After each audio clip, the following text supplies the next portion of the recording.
మొదట్లో మిత్రుడు శంకర్ చెప్పినట్టుగా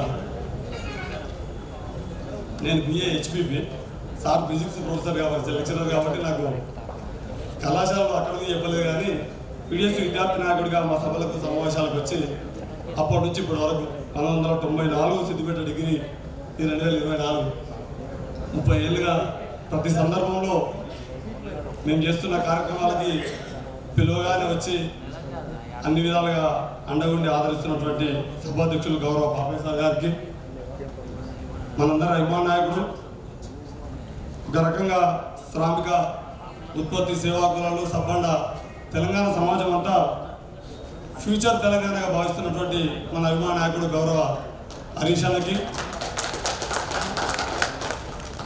జనరల్గా రక్త మాంసాలకి డిఎన్ఏలకి ఆస్తులకి వారసులు సహజంగానే వస్తారు. కానీ ఇట్లా కాకుండా వారి పెద్దరన్న ఆశయాలకి కూడా వారసత్వాన్ని స్వీకరించి పుస్తకాల్ని లైబ్రరీలో పెట్టో బుక్ షాప్లో పెట్టో అమ్మడం కాదు, దాన్ని సమావేశాలను ఏర్పాటు చేసి ప్రజల్లోకి నేరుగా తీసుకెళ్లాలని గద్దర్ ఫౌండేషన్ ద్వారా ప్రజలే గద్దరన్న నిజమైనటువంటి వారసులను ప్రకటించి వచ్చినటువంటి అన్న సూర్య గారికి ప్రత్యేకమైనటువంటి అభినందనలు. మమ్మల్ని ఇద్దరు వ్యవసాయం చేసినందుకు ఫౌండర్ జనరల్ సెక్రటరీ గారికి, గౌరవ సిద్ధారెడ్డి సార్ గారికి, ఎమ్మెల్సీ దేశపతి శ్రీరన్నకు, రాష్ట్రపతి బాలకిషన్ గారికి, వేదికల పెద్దలందరికీ, ఎస్సీ కమిషన్ చైర్మన్, మాకు కూడా 30 ఏళ్ళుగా అత్యంత సన్నిహితులుగా ఆత్మీయున్నటువంటి ఎస్సీ కమిషన్ చైర్మన్ బట్టి వెంకటయ్య గారికి, మిత్రులందరికీ దయచేసి నాకు ఇచ్చిన 5 నిమిషాలు 1 నిమిషం అయిపోయి ఉంటుంది కాబట్టి 4 నిమిషాలే కాబట్టి అందరికీ కృతజ్ఞతలు. మిత్రులారా, గద్దరాన్ని గుర్తు చేసుకోవడం అంటే ఒక 2 సందర్భాలు గుర్తు చేసి 4 నిమిషాల్లో,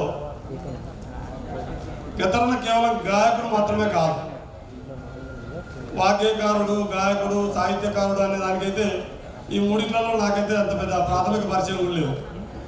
కానీ గద్దరన్న ఒక ధిక్కార పోరాట నాయకుడు. ప్రతి సందర్భంలో తెలంగాణ నిశ్శబ్దంగా ఉండి అణిచివేతే అధికారం అంతా అణిచివేత ద్వారా మాత్రమే అధికారం నడుపుతున్న సందర్భంలో ఒక శబ్దమై గర్జించినటువంటి విప్లవ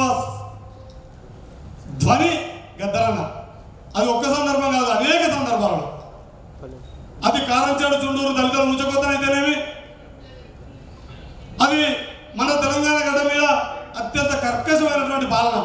చాలా మందికి తెలిసే ఉంటుంది, వచ్చిన వాళ్ళందరూ కూడా ఎవరు సాధారణ ప్రజల కంటే ఎక్కువ 2-3 దశాబ్దాలుగా విప్లవ ప్రజా సంఘాలలో ప్రజా ఉద్యమంలో పనిచేసిన వాళ్ళే వచ్చారు కాబట్టి అందరికి తెలుసు.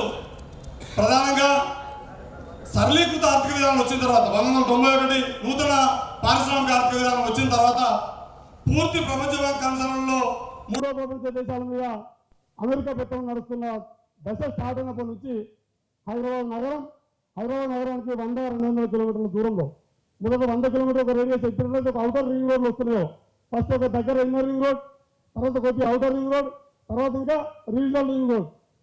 ఈ పరిధులు 30 ఏళ్ళ తర్వాత వస్తున్నాయి.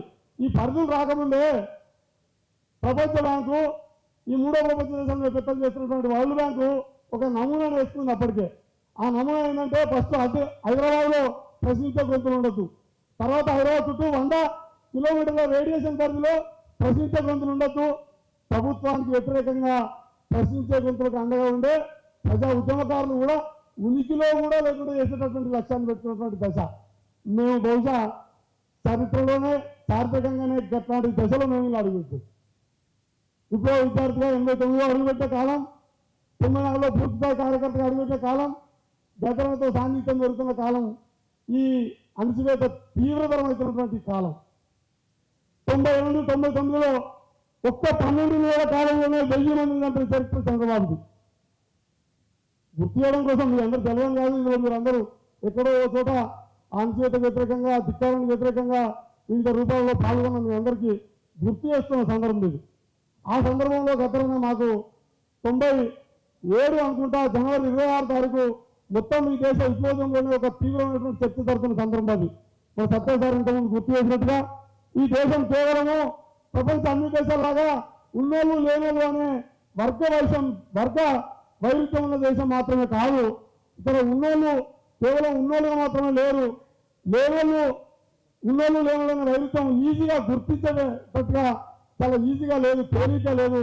ఇది చాలా అనేకమైనటువంటి వైరుధ్యాలతో కలిసి ఈ ఉన్నోళ్ళు ఇక్కడ ఎక్కువలు తక్కువలు కుల వ్యవస్థ కూడా దీంతో కలిసి కొనసాగుతున్నది. కాబట్టి ఎక్కువల్లో ఉన్నోళ్ళుగా ఉన్నారు, లేనోళ్ళే తక్కువల్లో లేనోళ్ళుగా ఉన్నారు. కానీ అది సూటిగా కనబడకుండా అది మొత్తం కలగాబులమై కలగాల్సి ఉన్నది. కాబట్టి ఉన్నోళ్ళు లేనోళ్ళ సమాజంతో పాటు ఎక్కువలు తక్కువలను కలిగిస్తున్నటువంటి ఈ సమాజాన్ని వాడుక భాషలో పుస్తక భాషలో దీన్ని కులవర్గ సమాజం అని, కులవర్గ సమాజాన్ని కూల్చాలన్నా వ్యతిరేకించాలన్నా ఈ నిశ్చలమైన కుల వ్యవస్థ కొందరికేమో ఈ కుల వ్యవస్థ కొందరికి నిశ్చలతగా ఉపయోగపడితే అనగారిన సబ్బాన సాంఘిక కులాలకి ఉత్పత్తి సేవా కులాలకేమో దారుణ్యతగా ఈ కుల వ్యవస్థ కొనసాగుతున్నది. కాబట్టి మనకు దారుణ్యతలు వారికి నిశ్చలతలు ఎందుకని చెప్పకుండా పోతే కేవలం ఒంటరిగా పేదలంతా ఒక్కరి చేయని చెప్పుకుంటూ పోతే సాధ్యం కాదని చెప్పి తను ఇంతకుముందు చెప్పినట్టుగా అంబేద్కర్ పూలను కూడా ఈ దేశం నిర్దిష్టమైనటువంటి సామాజిక వ్యవస్థ గురించి కూడా అధ్యయనం చేయకుండా ఈ దేశంలో సామాజిక విప్లవం కూడా వేయలేమని చెప్పి గద్దరన్న ఆలోచించి అమలు పెడుతున్న సందర్భంలో మేము అడుగుపెట్టాము. అట్లా గద్దరన్నతో మన సాహిత్యం ఏర్పడింది. 1997 జనవరి 26న నిజామాబాద్లో జరిగినటువంటి సెమినారు మొత్తం విప్లవోద్యమంలో ఒక తిరుగుబాటుకు కారణం. అప్పటికే చర్చాపరంగా భావ సంఘర్షణ జరుగుతుంది, కానీ అది ఇంకో అంటే నిర్మాణపరంగా కూడా ఎవరికి వారు నిర్మాణం ఏర్పాటు చేసుకోవడానికి నాటి నిజామాబాద్ సెమినార్ కారణం ఉంది. బహుశా చారిత్రకంగా బహిరంగంగా గద్దరన్న ఇది వర్తకుల సమాజం, ఈ వర్తకుల సమాజాన్ని మాత్రం కోసం వర్తకుల పోరాటాలు అనివార్యమని చెప్పి ప్రకటించిన జనవరి 26 తర్వాత అంతకు మించి తెలంగాణ రాష్ట్రానికి సంబంధించినటువంటి తెలంగాణ ప్రత్యేక తెలంగాణ రాష్ట్ర సహన పోరాటంలో పాల్గొంది. అంటే గద్దరన్న విప్లవకారుడుగా ఉన్నంత సేపటి కంటే కూడా ఎప్పుడైతే తెలంగాణ రాష్ట్ర సహన కోసం అట్లే ఈ సమాజంలో ఉన్నటువంటి అణగారిన వర్గాల సాంస్కృతిక కోసం కూడా ఎప్పుడైతే రెండో దాన్ని కలిసి ప్రజల్లోకి వచ్చిందో అప్పుడు చంద్రబాబు నాయకత్వంలోని పాలకులు భౌతికంగా అంతమంచడం కోసం 97 ఏప్రిల్ 6న పూటా పెంచారు. ఆ నేపథ్యాన్ని చెప్పడం కోసం సమయాన్ని తీసుకొచ్చారా. ఆ తర్వాత గతంలో అనేక సందర్భాల్లో పదుల సందర్భాల్లో కలిసి మాట్లాడుకున్నాం, చర్చించినాం. నా పెళ్లి కూడా నిర్ణయం కానీ దాని అమలు కానీ వీరులతో పాటు గద్దరన్న ఉన్నాడు. వివాహం తర్వాత కూడా మా దగ్గర మా చిన్నకోడు ప్రాంతం మాది కస్తూరుపల్లి, ఇక్కడ వచ్చే సగానికంటే ఎక్కువ మంది తెలుసు. మా దగ్గర విప్లవకారుని వయసు 3 ఏళ్ళు. అప్పుడు విప్లవకారుడి వయసు మా దగ్గర 3 ఏళ్లలో అయితే నిలబడి ఎన్కౌంటర్ని అవుతాడు, లేదా రాజ్యానికి లొంగిపోయి అడ్వైజర్ నిలబడతారు. ఈ 2 వాటితో నిలబడే సంఖ్య చాలా అరుదుగా ఉంది. ఇప్పుడు మీరు పరిశీలించడం తెలుస్తారు చిన్నకోడు మండలం గురించి, సిద్దిపేట ప్రాంతం గురించి, ఉమ్మడి మేజిల్లా గురించి. దశాబ్ద కాలం 95-2005 మధ్యకాలంలో రిక్రూట్ అయిన వాళ్ళ పరిస్థితి మీరు చూడండి. అయితే అమలు కావాలి లేదా రాజ్యానికి ఉండాలి, కానీ రాజ్యానికి వ్యతిరేకంగా ప్రశ్నించుకుంటూ మేము ప్రయాసంగా ఉంటాం, మేము మీద ఉంటాం, కింద అంటే నడవలేని పరిస్థితి.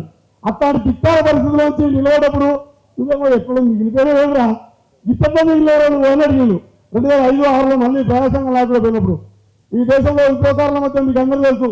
రాజ్యం వెంటాడి ఆయుధాలన్నీ రాజ్యానికి అప్పచెప్పి అవే ఆయుధాలు పట్టుకొని మళ్ళా ప్రజల కోసం పనిచేస్తుంటే దాడులు చేస్తున్న సందర్భంలో మేము విప్లవ సంస్థలు మొత్తాన్ని మావోయిస్టు పార్టీలో విలీనం చేసి తిరిగి ప్రజాసంఘ నాయకుడు ఇక్కడికి వచ్చినప్పుడు నువ్వు ప్రజల్లో వస్తారంటే స్థానిక సమస్యలు కేంద్రంగా ఇష్టం ప్రజలు తిరుగుమని చెప్పిండు.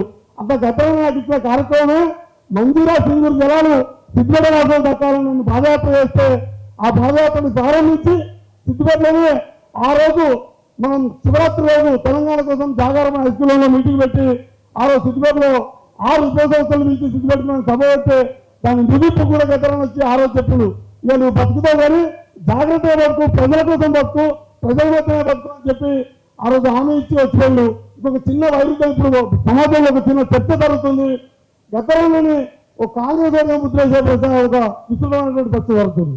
ఇంకోవైపు ఈ సమాజంలో మానవాళుల మధ్య అనివార్యమైనటువంటి అసలు ఊహించినటువంటి కోరుకోవడం అవాంఛనీయమైనటువంటి ఒక భావ సంఘర్షణ విస్తృతం చేస్తారు.